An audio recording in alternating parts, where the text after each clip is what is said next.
You walk into a room. You don't say a word, but heads turn, some subtly, some obviously. You think it's a coincidence? Maybe your clothes are wrinkled. Maybe there's something on your face. You brush it off, but this keeps happening. You catch someone staring at you. Not once, not twice, but often. Their gaze lingers a second longer than it should. They glance away when you notice, and still you question it. It must be something else. It can't be me. Here's the paradox. The people who are most attractive are often the last ones to realize it. It sounds absurd. How could someone be blind to their own magnetism? Shouldn't beauty be self-evident? A mirror reflection that announces itself with certainty. But what if that's the lie?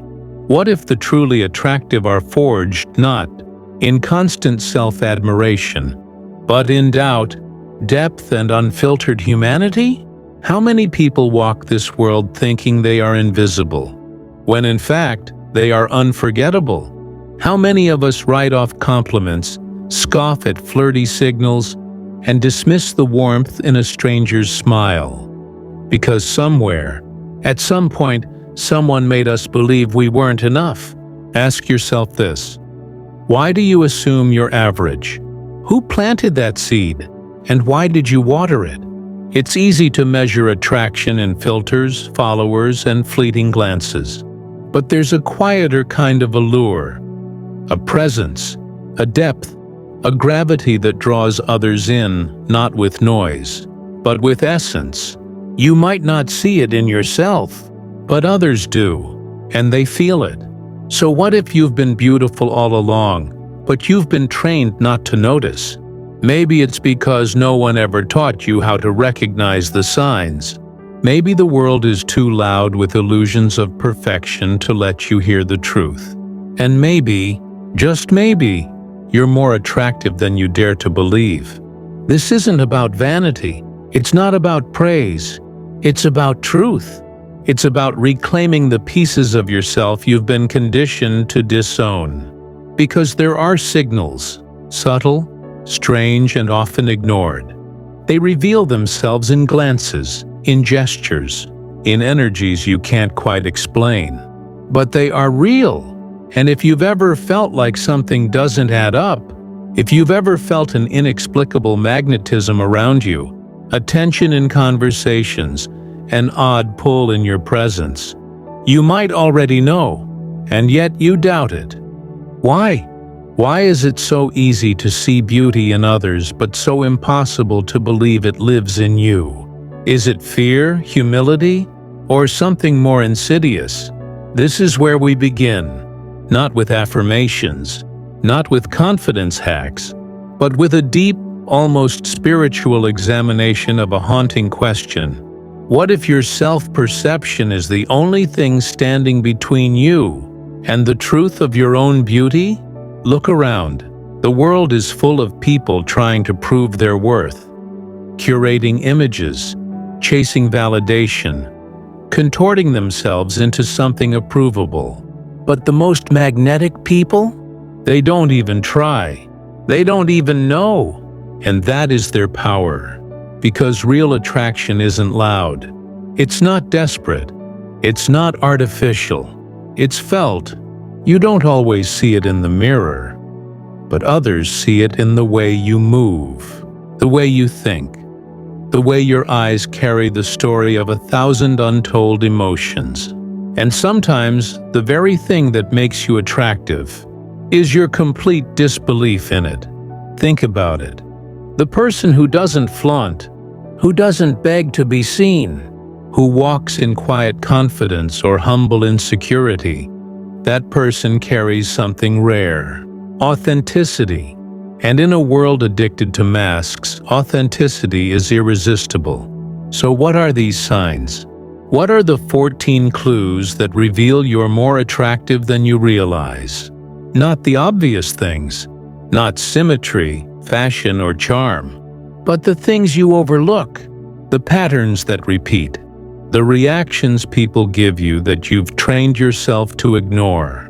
It's time to decode them, to see what others have seen all along, And once you know these signs, truly know them, you may never look at yourself the same way again. But first, tell me, have you ever wondered why people hesitate before speaking to you?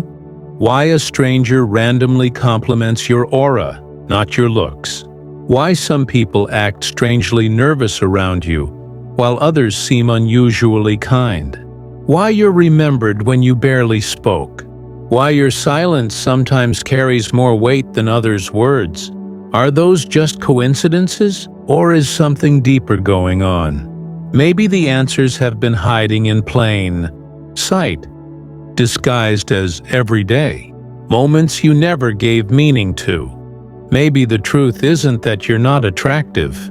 Maybe the truth is, you've just never been told how to see it. So let's begin. Let's name the signs. Let's explore the invisible indicators of your unspoken beauty. And let's uncover why you've been blind to them for so long. Next up, 14 signs you're attractive, even if you don't believe it. And number 6 will make you rethink how the world actually sees you. But before we get there, let's hear from you. Have you ever experienced moments like these? The strange looks, the hesitation, the quiet magnetism. Drop it in the comments. We want to know. So now we begin, not with what the world tells you to look for, but with the signs no one taught you to read. These are the strange indicators that whisper rather than shout. Signs that you're more attractive, more impactful than your mind allows you to believe. Let's break the illusion, one sign at a time. Sign number 1. People stare at you, but rarely approach. You notice it in crowded places. The glances, the double takes, the people who turn their heads just slightly when you walk by. But few of them say a word. Why? Because real attraction can be intimidating. They don't approach because your presence unsettles them. You carry a kind of weight, an undefinable aura that makes people unsure of how to behave. Sometimes they freeze, other times they look away. But it's never indifference, it's reaction. Sign number 2. Strangers tell you deeply personal things quickly. Ever had someone you just met pour their heart out to you? Confess things they haven't told anyone? That's not random. That's resonance. Something about your energy tells them you'll understand. And when someone feels emotionally safe around you instantly, it often means they're drawn to your soul. And yes, that's a form of deep, almost spiritual attraction. Sign number 3. People assume you have a partner, even when you're single. You mention you're single and people respond with surprise. Really? But how? They can't believe someone like you wouldn't be taken. That confusion is a mirror. It reflects how they perceive you: desirable, rare, worthy. The disbelief isn't flattery, it's revelation. Sign number 4. Compliments come in strange, fragmented ways. People don't just say, "You're hot." They say things like, "There's just something about you," or "I can't explain it, but you have this vibe." That's the language of unconscious attraction. They can't define it because it isn't surface level. It's in your laugh, the way you move your hands, the stillness in your gaze. And that mystique? That's your beauty being felt, not just seen. Sign number 5. You've made people visibly nervous without trying. Some people stumble over their words with you. Others fidget, over-explain, or become awkward. You might mistake this for disinterest, but it's the opposite. When someone is attracted to you, their nervous system reacts. Their brain speeds up. Their logic short-circuits. That tension you feel? That's attraction, trying to stay cool. Sign number 6. You're remembered when you don't expect to be. Someone you met once brings up your name months later. A casual encounter turns into a lasting impression. Why? Because attractive people don't just walk into a room, they leave residue. You linger in memory not because you tried, but because your presence planted something too vivid to forget. That's not common. That's rare. Sign number 7. Children and animals are drawn to you. Kids and animals don't care about makeup, status, or fashion. They're instinctive. They respond to energy, authenticity, softness. If they're naturally comfortable around you, it's a sign your presence is safe, and safety is powerfully magnetic. You give off something that feels calm and real, even when you're unaware of it. Sign number 8. People often try to figure you out. You notice people analyzing you, watching closely. They might ask deep questions or make assumptions. You confuse them. That's because you don't fit into neat boxes. And that mystery, that inability to predict or define you, it creates intrigue. And intrigue, when combined with depth, is one of the strongest forms of attraction. Sign number 9. You've been accused of being intimidating, not because you're arrogant, but because you're composed. You don't chase. You don't overshare. And that control, that presence, people call it intimidating when they don't have the language for respect. But the truth is, they admire you, and that admiration frightens them. Sign number 10. Friends or acquaintances copy your style or behaviors. You notice people start dressing like you, speaking like you, adopting your habits. That's not coincidence. It's subconscious mimicry, a psychological response, triggered by admiration and attraction. People absorb what they want to become closer to. And when that's you, it's because you're magnetic without trying. Sign number 11.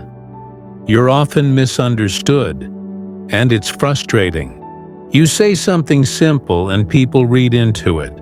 You try to explain yourself and they assume more. Why? Because people are projecting their feelings about you. When someone is attracted to you, they interpret your words through emotion, not logic. This distortion often leads to misunderstanding, but it's rooted in fascination. Sign number 12. People go out of their way to help you, even when you don't ask. You mention a problem casually and someone jumps in with a solution. You drop something and 3 hands reach out. People make efforts for you, often unprovoked. That instinct to serve, protect, or please. That's driven by unconscious attraction. You affect people more than you realize. Sign number 13. You've been the object of silent jealousy. Ever sensed someone resenting you without cause? That quiet tension from someone who barely knows you? It's because you carry something they can't name, but wish they had. People don't envy invisibility. They envy impact. If you've felt jealousy in strange places, it might be because others see your light before you do. Sign number 14. You struggle to see what others see in you. And here lies the most powerful sign, the one that ties them all together. The more attractive you are, emotionally, intellectually, spiritually, the more likely you are to question it. Because your depth makes you self-critical, your empathy makes you doubt, and your humility keeps you blind to the very beauty others feel. So now, take a breath. Look back at these 14 signs. How many resonated? How many explained things you never had words for? And most importantly, how many did you dismiss before today? You may not see it, but others feel it. And what you've mistaken for coincidence, awkwardness, or confusion might just be proof that you are so much more than you believe. So ask yourself this: if even half of these signs are true, what does that say about the way you've been seeing yourself? And if the world already sees your beauty, what would happen if you finally did? If this gave you goosebumps or opened your eyes, subscribe, because what comes next will take you deeper. We're about to explore the hidden, psychological and philosophical reasons why so many people feel unattractive, even when the evidence says otherwise. There's a tragedy that rarely gets spoken aloud. It's not war, not death, not heartbreak. It's this: the slow, invisible erosion of self-worth in a person who was beautiful all along, inside and out, but who was never given the language, the reflection, or the space to see it. How does that happen? How can someone be objectively attractive, emotionally magnetic, spiritually captivating, and yet walk around thinking they're just average? This isn't about mirrors. It's about meaning. And to understand this, we need to go deeper into the mind, the soul, and the culture that shapes them both. The mirror is a liar. The false self-image. Carl Jung once said, "The most terrifying thing is to accept oneself completely." Why terrifying? Because to truly accept yourself means dismantling every lie you've inherited about your value. Most people build their self-image not on reality, but on reactions. You are told who you are, bit by bit, word by word, glance by glance.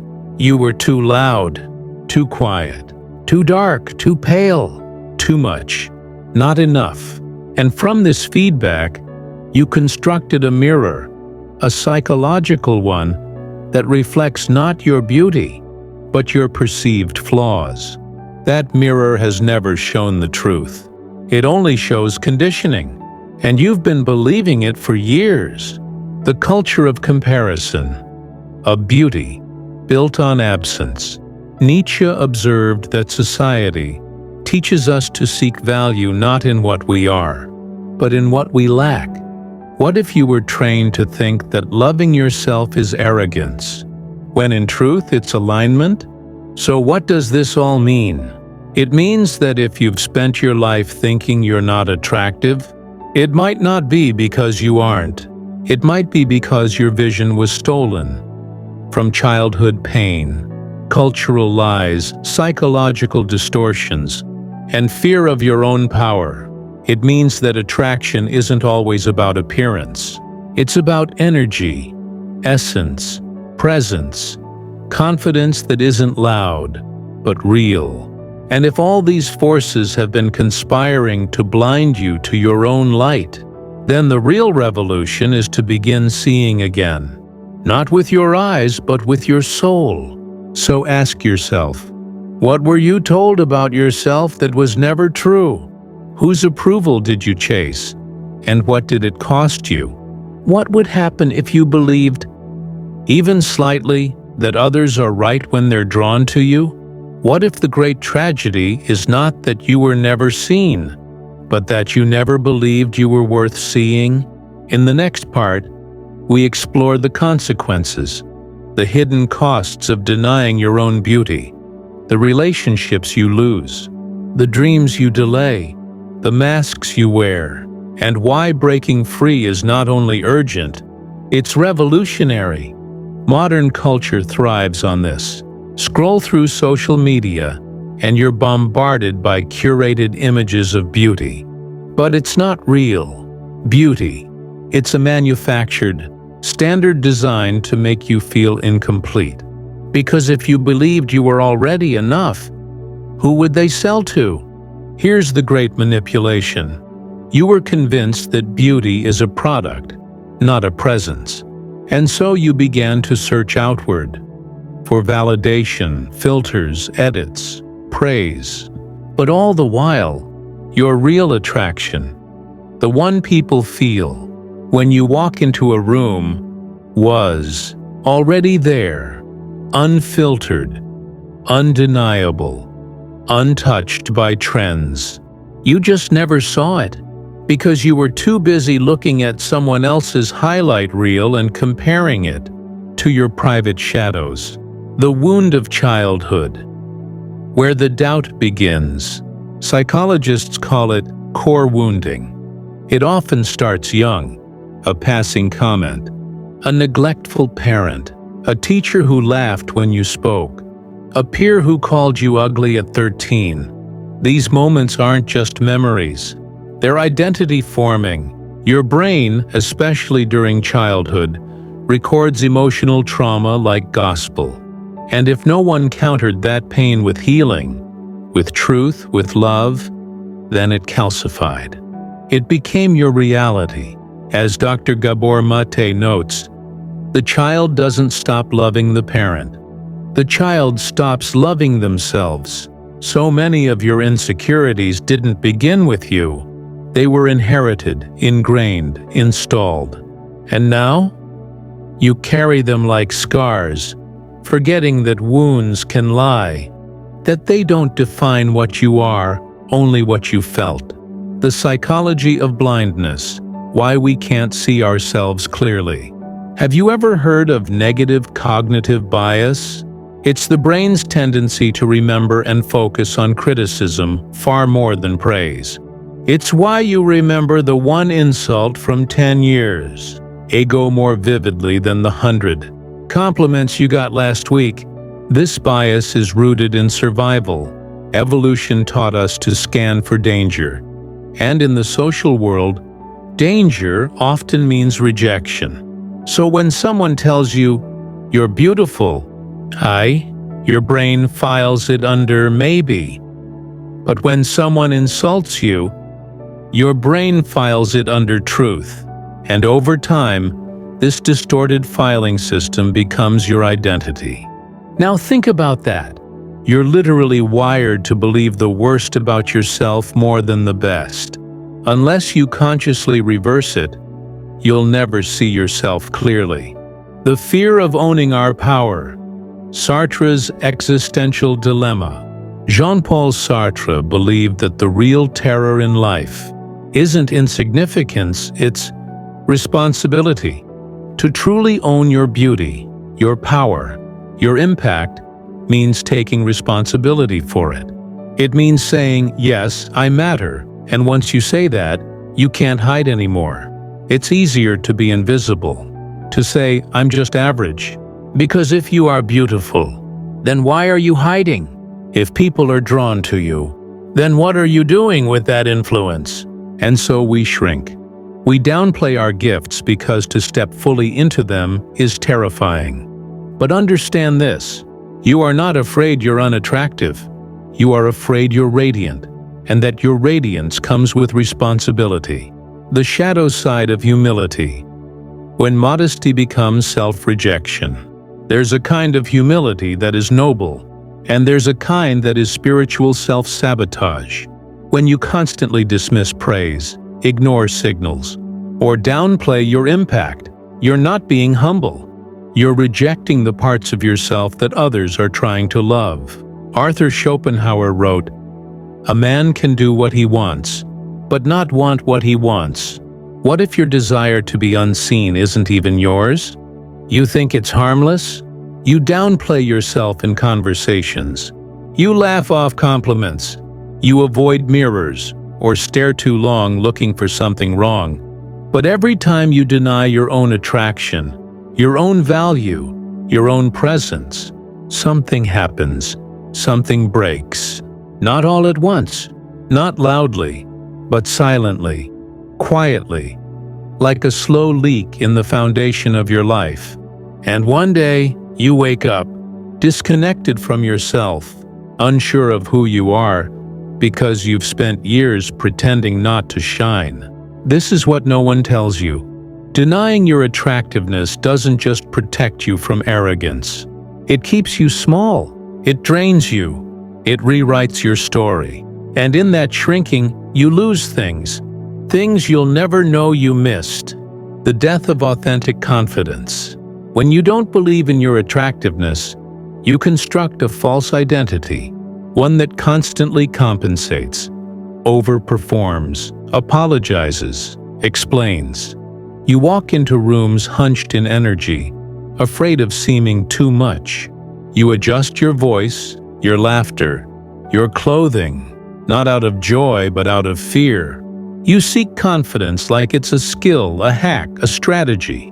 But the truth is, confidence grows from self-recognition. If you never allow yourself to see what others feel in you, your confidence becomes counterfeit, fragile, dependent on praise or performance. And in its absence, insecurity metastasizes into every part of your life. The wrong relationships. Now think about this. When you believe you are average, you accept average love. When you believe you are unremarkable, you attract people who confirm that belief. Not because they're evil, because they reflect what you accept. How many toxic relationships began not with someone cruel, but with you ignoring red flags because you didn't think you could do better? How many soul-level connections did you miss because you couldn't believe someone that radiant could want you? You settled, you tolerated, you rationalized, not because you didn't deserve better, but because you didn't believe better was possible. The disconnection from destiny. Here's where it gets deeper. When you reject your attractiveness, your magnetism, you disconnect from your purpose. Because purpose isn't just what you do, it's how you do it. It's the energy you carry into the world. Attractive people, truly attractive people, impact their surroundings just by existing authentically. Their presence changes the room. Their voice shifts conversations. Their smile awakens something unspoken. When you dull that light, you dim the path you were meant to walk. You take safer jobs. You quiet your passions. You edit your art. You step aside so others can shine, thinking you're being polite. But what you're really doing is abandoning your calling. The world doesn't need your silence. It needs your essence, the invisible exhaustion of pretending you're small. Have you ever felt inexplicably tired, drained by conversations, overwhelmed by social situations, burnt out by simply existing? It might not be physical. It might be the fatigue of constantly suppressing who you really are. To hide your beauty, you must monitor yourself endlessly. Every reaction, every gesture, every moment of rawness. You're not living. You're performing an edited version of yourself, and performance is exhausting. Because deep down, there's a wild part of you screaming, "Let me be seen." But you keep shoving it back underground, and that pressure, it becomes anxiety, depression, numbness, a soul-level ache. The Missed Legacy. Friedrich Nietzsche wrote, "He who has a why to live for can bear almost any how." When you don't believe in your own light, your why gets blurry. You start living to survive, to please, to stay small enough not to be criticized, to make others comfortable. But you weren't born to blend in. You were born to become. There is someone out there, many people, in fact, whose life will be changed just by you showing up fully, confidently, unapologetically. And when you withhold yourself, that ripple effect never happens. You'll never know how much someone could have loved you if you had just believed you were lovable. You'll never know what doors could have opened if you walked like you were worth entering them. This is the unseen cost, not embarrassment, not rejection, but what never had the chance to begin. The shadow of regret. Fast forward 10 years, 20. You look back and realize you were attractive all along, not just physically, but emotionally, spiritually, energetically. You had it. You were it. But you didn't see it. And because of that, you didn't act on it. You didn't speak. You didn't leap. You didn't become. The deepest regrets aren't about what we did. They're about who we never gave ourselves permission to be. So what now? The good news is this. You can begin again. Not with fake confidence, not with shallow affirmations, but with truth. See yourself, Really see yourself in the silence of the night, in the messy parts, in the radiance that others feel but you've ignored. You don't need a perfect body. You don't need flawless skin. You don't need the approval of 1,000 strangers. You just need your own permission. Because if you saw even half of what others feel when they look at you, your life would change. Not because you'd become more beautiful, but because you'd remember that you always were. There comes a moment. It doesn't arrive with fireworks or applause. It often happens in silence, at the edge of exhaustion, after you've run out of ways to hide. You look at yourself, not in a mirror, but in memory. You remember all the times you were overlooked, all the moments you felt invisible. And suddenly, the question doesn't feel fair anymore. Was I ever truly unattractive? Because somewhere in the cracks of those memories, between the nervous stares, the lingering touches, the strange moments of awe, you begin to see the truth. It was never about how they saw you. It was about whether you ever believed you were worth being seen. And now the final realization dawns. Slow, quiet, irrevocable. You were never meant to be validated. You were meant to be realized. The lie you've lived with all your life. You were told attraction was earned, that you needed to achieve it, sculpt it, chase it, that if you didn't fit into someone's definition, you didn't qualify. And so you chased that illusion, and it broke you. But here's the truth that changes everything. You were already enough, not because of what you did, but because of who you are. Not loud enough? Still magnetic. Too quiet? Still powerful. Imperfect? Good. Perfection was never the point. It's presence that moves the world. And yours is more powerful than you know. Your beauty is not visual. It's existential. Attractiveness isn't skin deep. It's soul deep. It's the way your voice softens when someone is in pain. It's the way you notice the little things everyone else misses. It's the way your eyes hold back tears because you carry so much and still keep going. Attractiveness is not how you look when the lighting is perfect. It's how you exist when the world isn't watching. And when you start seeing beauty as an expression of energy, not aesthetics, everything shifts. You stop comparing. You stop chasing. You start being why they see it and you don't. People have seen your beauty for years. That friend who stared at you too long. That stranger who hesitated before speaking. That partner who said, "You don't even know how beautiful you are." And you laughed it off. They saw it. They felt it. But it terrified you to accept. Because if you accepted your attractiveness, your power, you'd have no excuse left to stay small. But the truth has been waiting. Patient, gentle, persistent. And now it's knocking. What if you were beautiful all along? Not beautiful if, not beautiful when, but beautiful now. Even in your sweatpants, even in your sadness, even when you've forgotten how to love yourself. What if your beauty was never supposed to be proven? What if it was meant to be lived?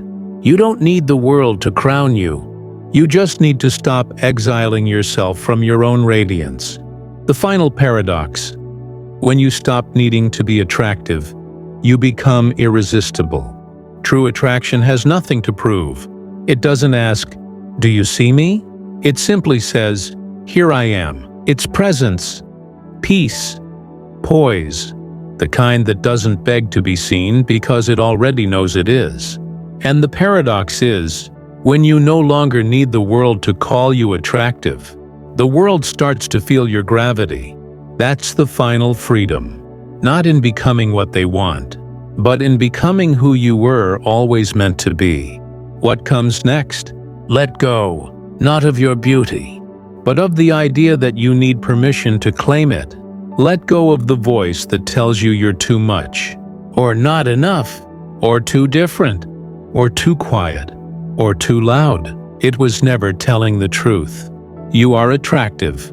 You are powerful. You are felt, and no number on a screen, no cruel word, no bad memory can undo what's real. Because now you know, not because I told you, but because something in you recognized it. Before you leave, one final truth. There are people who will never forget your presence, even if you never spoke. There are lives you've touched by simply existing.